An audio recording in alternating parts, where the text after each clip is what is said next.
In the heart of Lagos, where money speaks louder than love, one man's pride led him to a bed of shame in the bustling market square. Stay tuned, because this story will grip your soul. The sun blazed over Lagos, its golden rays glinting off the skyscrapers that lined Victoria Island. In a mansion nestled among palm trees, Chief Chukwuma Okonkwo sat on his velvet throne, a glass of cognac in one hand and a gold-plated phone in the other. He was the king of real estate, a man whose name opened doors and silenced critics. His wealth was a river that never ran dry, or so he thought.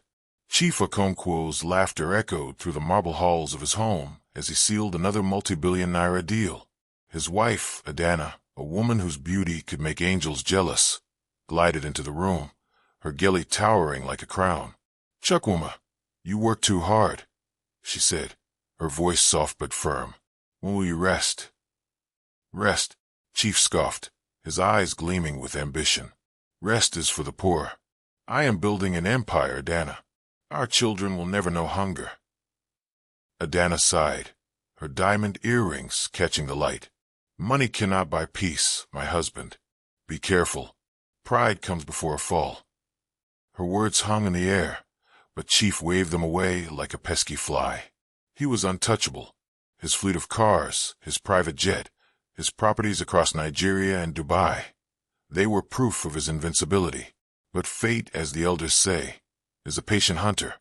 In the bustling streets of Oshodi, far from the opulence of Victoria Island, a young man named Emeka hustled to survive. Emeka was a trader, selling second-hand clothes in the market. His stall was a patchwork of dreams, each shirt and trouser a step toward a better life. Emeka's heart was pure, but his pockets were empty. He had heard of Chief Okonkwo, the man who owned half of Lagos, and he admired him from afar. One day, Emeka vowed, "I will shake hands with such greatness." One fateful evening, Chief Okonkwo's driver, Musa, took a wrong turn, and their sleek Bentley found itself stuck in the chaos of Oshodi Market. The streets were alive with traders, hawkers, and the hum of survival. Chief, impatient and irritated, stepped out of the car, his Italian shoes sinking into a puddle. "What is this nonsense?" he barked, glaring at the crowd. A young girl, no older than 10, approached him, balancing a tray of oranges on her head. "Oga by orange, sweet one," she chirped. Chief sneered. "Get away, filthy child. Do you know who I am?" The girl, unfazed, smiled. "You are a big man, but even big men need oranges." Her boldness drew laughter from the crowd, and Chief's face burned with rage. He shoved the girl aside, her tray crashing to the ground, oranges rolling into the dust. Emeka, who had been watching from his stall, rushed forward. "Oga, why? She's just a child." He helped the girl gather her oranges, his eyes blazing with defiance. Chief Okonkwo turned, his gold chain glinting. "You dare talk to me? Do you know I can buy this entire market and turn it into my garage?" Emeka stood tall. "Money buys land, Oga, but not respect." The crowd murmured, some nodding in agreement, others whispering about Chief's arrogance. Chief, humiliated, stormed back to his car, vowing to teach the market rats a lesson. That night, as he lay in his king-sized bed, a strange unease settled in his chest. Adana's words echoed, "Pride comes before a fall." Days turned into weeks, and Chief's empire began to tremble. A shady business partner, Mr. Adebayo, had been siphoning funds from their joint ventures. When Chief discovered the betrayal, he confronted Adebayo in a heated boardroom meeting. "You think you can cheat me?" Chief roared, slamming his fist on the table. Adebayo smirked. "Chukwuma, you're not as untouchable as you think. Watch your back." That night, Chief couldn't sleep. He tossed and turned, haunted by Adebayo's words and the memory of the market girl's fearless eyes. At dawn, he received a call that shook his world. His biggest property deal, a 50 billion naira contract, had collapsed. The investors had pulled out, citing unreliable management. Chief's empire was cracking, and he didn't know why. Desperate, he turned to a native doctor, Baba Ifa, known for his spiritual insight. Baba Ifa, a wiry man with eyes like burning coals, welcomed Chief into his dimly lit shrine. "Your pride has angered the gods," Baba said, tossing cowrie shells onto a mat. "You have insulted the spirit of the market, the heart of the people. Until you make amends, your wealth will slip like sand through your fingers." Chief laughed, a hollow sound. "Me? Beg those market people? Never." He tossed a wad of cash at Baba Ifa and stormed out, convinced he could fix his problems with money. But the gods, as Baba Ifa warned, were not swayed by Naira. Chief's businesses crumbled faster. Creditors hounded him, his bank accounts dwindled, and his mansion was seized to settle debts. Adana, heartbroken but resolute, left with their children, refusing to watch her husband destroy himself. "You chose pride over us," she said, tears in her eyes, as she walked out. By the end of the month, Chief Okonkwo, once the king of Lagos, was penniless. His cars were repossessed, his jet grounded, his name a mockery, with nowhere to go. He wandered the streets, his tailored suit now tattered. Fate led him back to Oshodi market, where he collapsed, exhausted, on a pile of sacks under a trader's canopy. The market women, recognizing him, whispered among themselves, "Is this not Chief Okonkwo, the man who called us rats?" Some laughed, others pitied him. Emeka, passing by, stopped in his tracks. The mighty had fallen, and the market was about to teach him a lesson he would never forget. To be continued.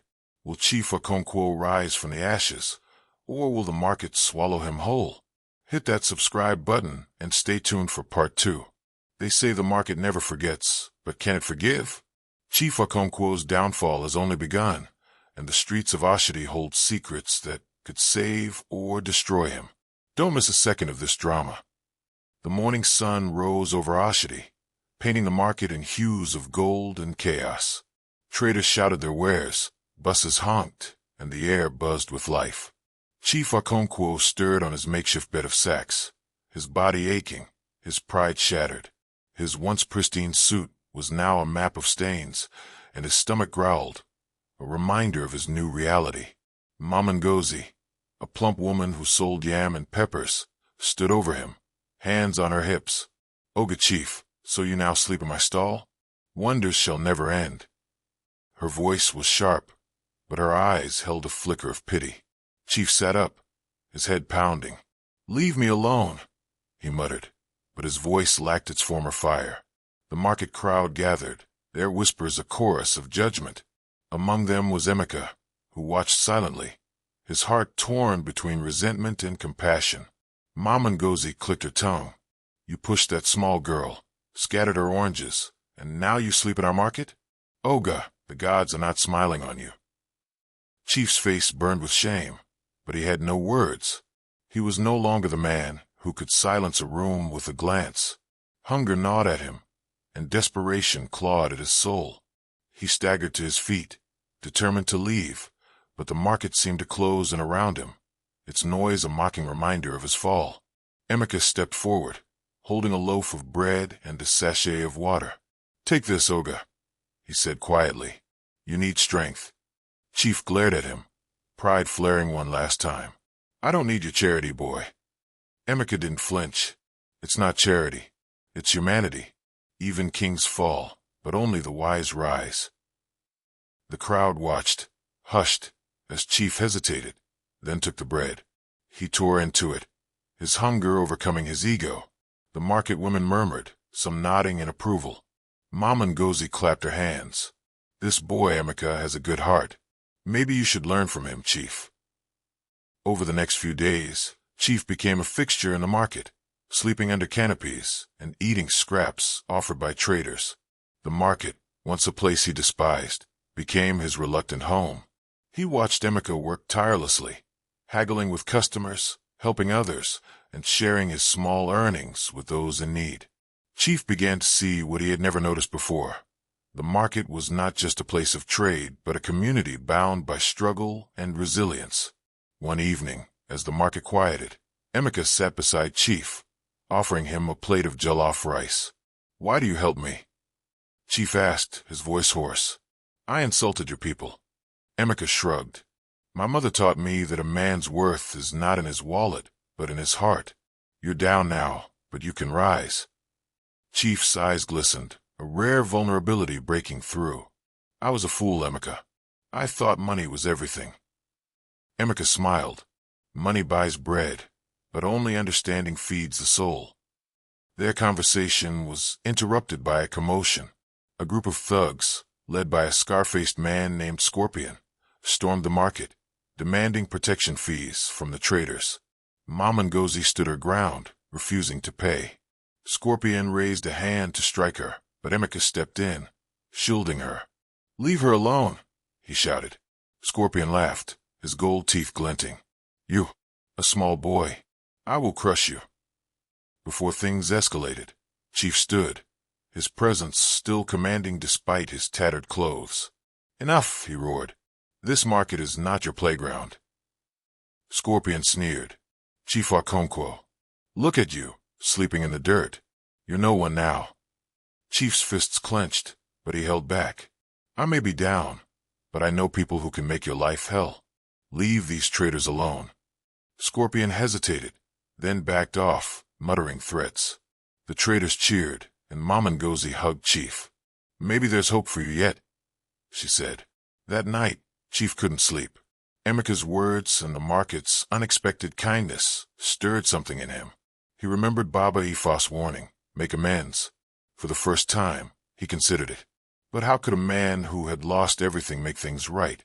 The next day, Chief began helping in the market, carrying loads for Mama Ngozi and sweeping stalls. The traders, wary at first, warmed to him, seeing his effort. Emeka mentored him, teaching him the ways of the market, how to haggle, how to spot a good deal, how to laugh through the hardship. Chief, once a titan, became a student of survival. But trouble was brewing. Scorpion and his gang were planning a bigger attack, and whispers of Chief's past reached Adebayo, his old business partner. Adebayo, now richer and more powerful, saw an opportunity to crush Chief once and for all. He sent a message to Scorpion. "Make sure Chief Okonkwo never rises again." As the market prepared for its annual festival, a celebration of trade and unity, Chief felt a spark of hope. But with Scorpion and Adebayo plotting in the shadows, his redemption was far from certain. To be continued. Will Chief find his place in the market, or will his enemies bury him? Subscribe and don't miss Part 3. The market is alive with music, dance, and danger. As Chief Okonkwo fights for redemption, his enemies close in. Will he stand tall, or will the market become his grave? Keep watching. The Oshodi Market Festival was a spectacle of color and sound. Drummers pounded their instruments, women danced in vibrant wrappers, and the air was thick with the aroma of suya and egusi stew. Traders displayed their best wares, and children ran through the crowd, their laughter a melody of joy. For Chief Okonkwo, the festival was a chance to prove he belonged, but danger lurked in the shadows. Chief had spent weeks earning the trust of the traders. He worked alongside Mama Ngozi, lifting heavy yams and joking with customers. He helped Emeka repair his stall after a storm, and he even shared stories of his past with the market women, who listened with a mix of awe and pity. "You were a big man," Mama Ngozi said one evening, "but now you're one of us." Chief smiled, a rare warmth in his chest. "Maybe this is where I was meant to be." Emeka, ever the optimist, encouraged him. "The market is a family, Chief. You're not alone anymore." As the festival approached, Chief took on a new role, organizing the Trader Showcase, where each stall competed for the Star of Oshodi Award. He poured his heart into it, using his old business skills to coordinate logistics and attract sponsors. The traders noticed his effort, and even the skeptics began to respect him. But Scorpion and his gang had other plans. Adebayo, from his glass tower in Ikoyi, had paid them to disrupt the festival and humiliate Chief. "Make him a laughingstock," Adebayo ordered. "Let Lagos see that Chukwuma Okonkwo is finished." On the day of the festival, the market was a sea of celebration. Chief, dressed in a borrowed agbada, stood proudly as the traders paraded their goods. Emeka's stall, adorned with colorful fabrics, drew a large crowd. The young girl whose oranges Chief had scattered months ago, now called Amara, performed a dance with her friends, her smile lighting up the market. As the crowd cheered, Scorpion and his thugs struck. They overturned stalls, scattered goods, and set fire to a pile of crates. Panic spread, and the festival teetered on the edge of chaos. Chief, seeing the destruction, felt a surge of rage. This market had given him a second chance, and he would not let it burn. He grabbed a megaphone from a nearby stall and climbed onto a table. "People of Oshodi," he bellowed, "this is our home. We will not let these cowards destroy it." The traders rallied, grabbing sticks and brooms. Emeka led a group to protect the women and children, while Mama Ngozi faced Scorpion head-on, her frying pan raised like a weapon. "You think you can scatter my market?" she shouted. "I will scatter your head." Chief, despite his weakened state, fought alongside them, disarming one of Scorpion's men. The market became a battlefield, but the traders' unity overwhelmed the thugs. Scorpion, cornered, fled into the night, vowing revenge. The festival resumed, though the damage was evident. Chief, bruised but unbroken, addressed the crowd. "I was a fool who thought money was power. But you, the people of Oshodi, have shown me what true strength is.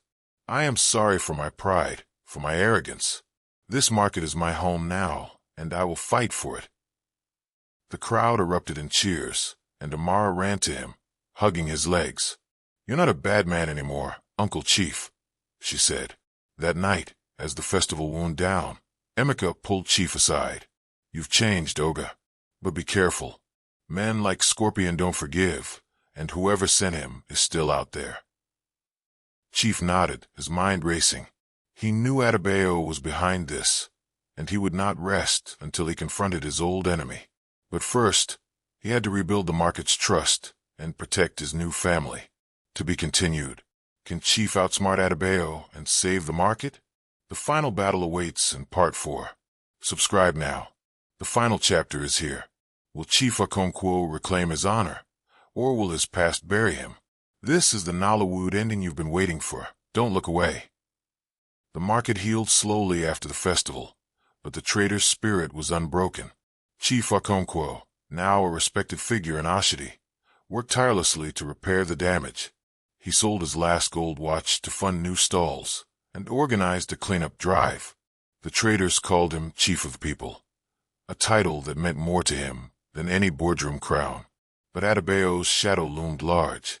From his penthouse, he watched chiefs rise with growing anger. "That man is a cockroach," he told Scorpion over the phone.